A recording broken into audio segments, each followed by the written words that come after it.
So my name is Sharon Guy. I'm an author and keynote speaker. I also help companies bring their businesses to China, and as well as Chinese businesses to abroad.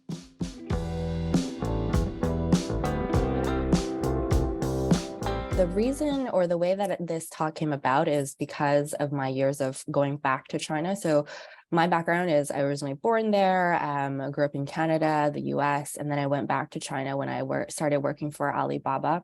And it was there that I realized that the local Chinese people there would have a lot of questions and judgment to the people in the US. And then whenever on my trips back to the US, I realized also that a lot of Americans would judge what they see of China on the media. And so because there was that mutual judgment, I created this talk to bridge the gap or to bridge the two places. It's a lot more than that, and I can go into it in more detail. But in a nutshell, that's what it is.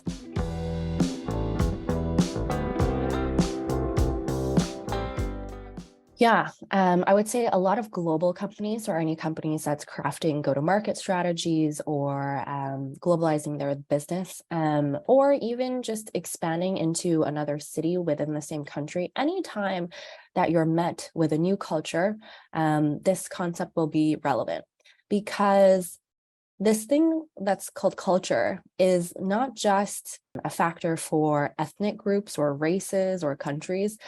Everything has a culture. Your company has a culture. Your family has a culture. You have a culture yourself. And so if at any point there are things that are different, there's better ways to responding to them. So in the matter of e-commerce, when I was building out a new e-commerce platform for Taiwan, and a lot of us were in the mainland, we did not build in a feature called cash on delivery that local consumers actually practiced, which what that means is when you buy something online, instead of paying on the platform first, you pay upon the good being delivered to you. So when we were in the mainland, we sort of just supposed, oh, we're very similar people. They must have a similar consumer buying habit as us. We built in payment within the platform. And then it wasn't until we launched and then we realized that this was actually a very, very prominent way for people to pay locally. And then we eventually built the feature, but during the time that we didn't, our competitor obviously did and acquired a lot more users than we did. And so it harps on a concept that I talk about in the TEDx talk, which is ethnocentrism versus cultural relativism. So ethnocentrism is when you put your culture in the center and you judge all other cultures around it, which is kind of what we did. We thought we're sort of the dominant culture. This is how we do things. It must be how they do things. And it turned out it wasn't. So instead, we should have approached with a cultural relativism way of thinking about it. So that is what I would say occurs many times during business. Whenever you're going into a new country or launching into a new country, you're always wanting to take what worked in the home country to the new one. And to a lot of, to your surprise, it might not work because you have to remind yourself to start at zero when you're going to somewhere new.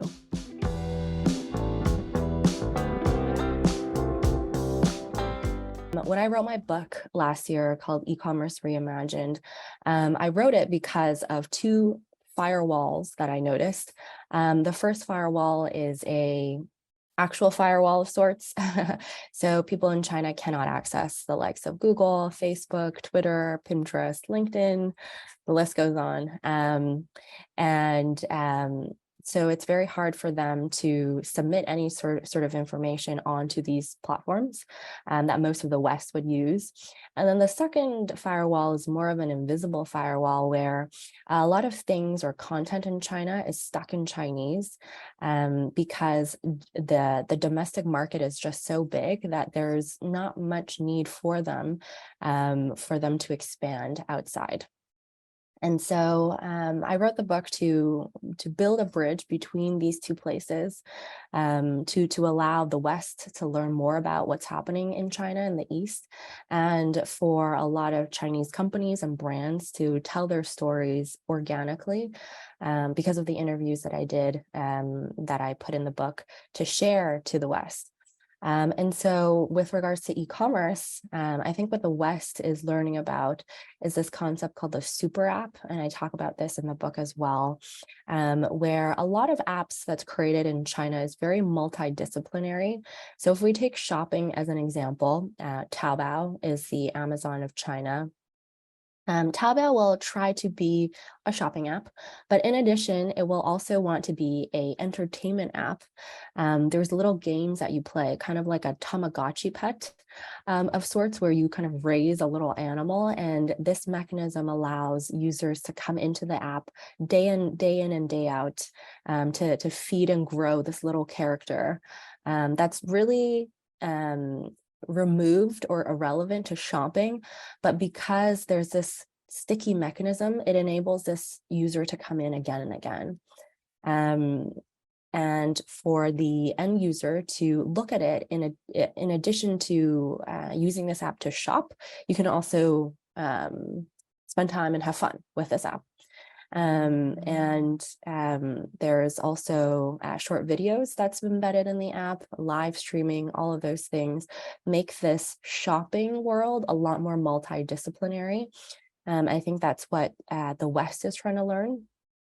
On the other side, what the East is trying to learn is it's trying to learn how to do business in the West. So there's a company called Shein, you might have heard of. Shein is actually a company that's 15 years old. So you might have really heard of them in the headlines in the last 3 years, but it took them 15 years to learn how to actually attract customers, convert them, sell to them, retain them.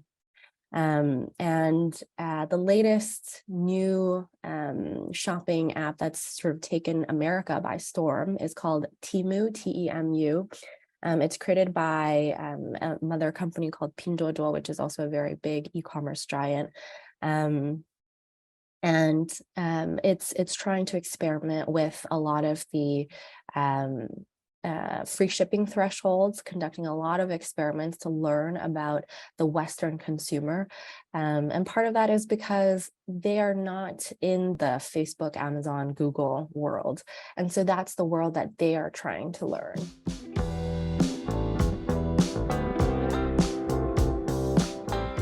A very prominent trend is live streaming in the world of shopping. It started in the world of shopping, but now it's in travel.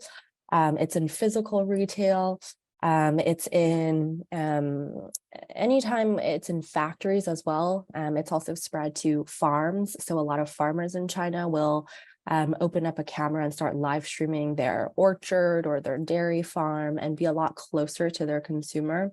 A lot of people forget that still 50% of China lives in a rural place. So for this technology to be given into the hands of farmers makes a huge impact in the industry. Metaverse is, I think, something that people say is dead now because Mark Zuckerberg couldn't give people legs. We didn't see legs in the world, so we said, this is dead. But no, in China, however, the metaverse world is still very much alive. And I think what you will soon see is the erasure of this word. So it's similar to in 2017 when virtual reality, VR, was very big. I remember I was in New York at the time, and I was brainstorming with people, how do we use VR in real estate? Where you can see a house without going there. Or how do we use VR in watching movies so that it's more 360 and immersive? And then VR died out, right? And then in 2019 or 2020, Metaverse really sprung up without the word VR, when really the two is very conjoined or similar. And then I think what we're going to soon see is the word metaverse is going to die for sure, but immersive experiences or immersive I dash things will surface. So what we're trying to do is basically we're trying to we're trying to create this new type of concept to remain relevant. But what I think the consumer will always want to have is just a better experience. And the reason why live streaming works so well in China is because the experience is so immersive. Somebody's talking live in front of you instead of you looking at a blank photo. Gen Z group in China is very demanding with how brands talk to them, how things are being presented, how things look and feel. And so this metaverse concept plays well with them, but we just won't call it that anymore.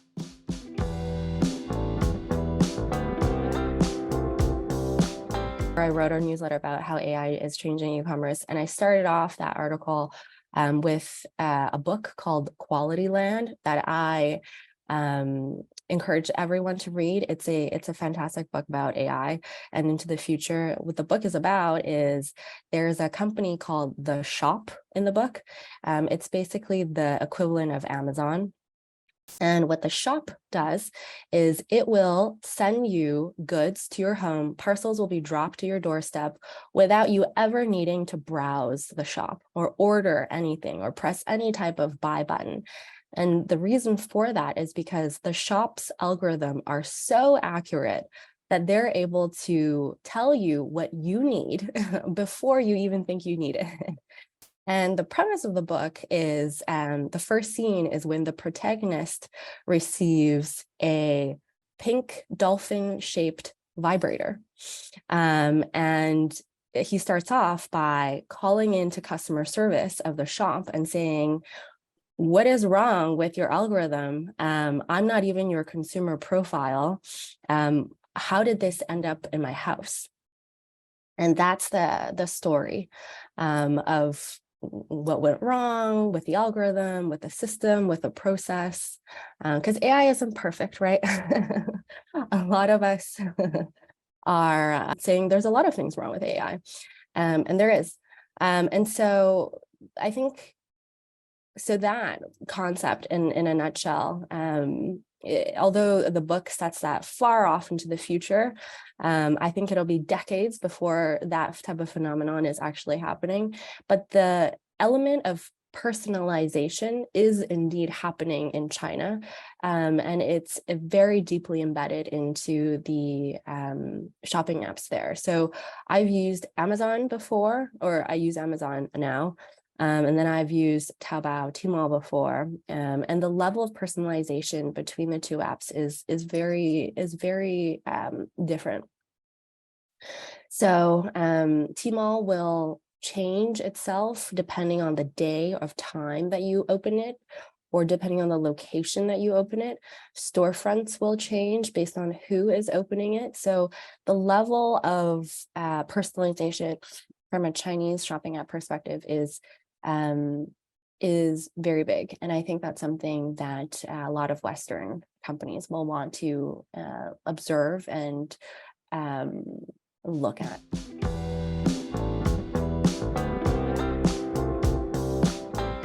I think the tone right now is a very grave and depressed one for corporations and leaders. There's a lot of job cuts. The workforce is always, waiting with bated breath what is going to happen the next day. But I think the thing that people forget is a lot of companies and new ideas are born during recessions. So Uber, for instance, started in 2009 when they noticed that a lot of people were out of a job and needed a new way to earn income. And that was a very easy way for them to get a lot of drivers or a lot of that supply into their app. Airbnb also started in the same year when a lot of budgets were being cut. We could not have people live in hotels, and that idea of giving out your spare room and earning some money was a very opportune idea at the time. Slack was founded coincidentally in the same year before they pivoted from a gaming company, they noticed that a lot of people were not going back to physical offices. Also, budgets were being cut because offices didn't want to be renewed. And so how do we keep people talking to each other and still have a functioning team? And Slack was born. So sound familiar? Right? That kind of sounds like 2023.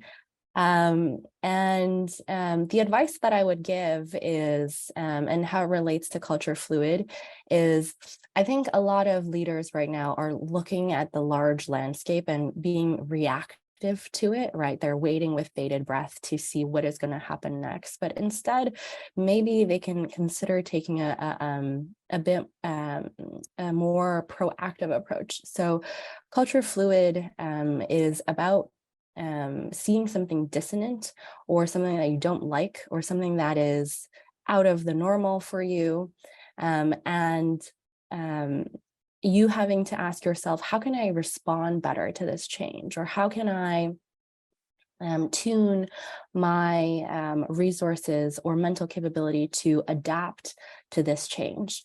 This is because people are afraid of change.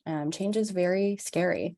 This is also the time that we're in where we do have to be a bit more resilient to the large environment, and also think also better for yourself. How can you better prepare for this new time?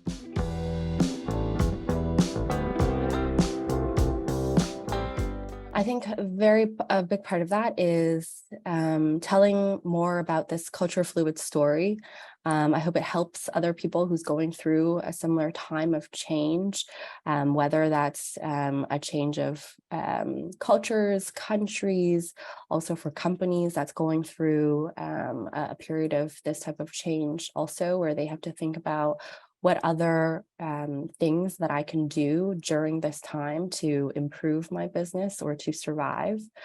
And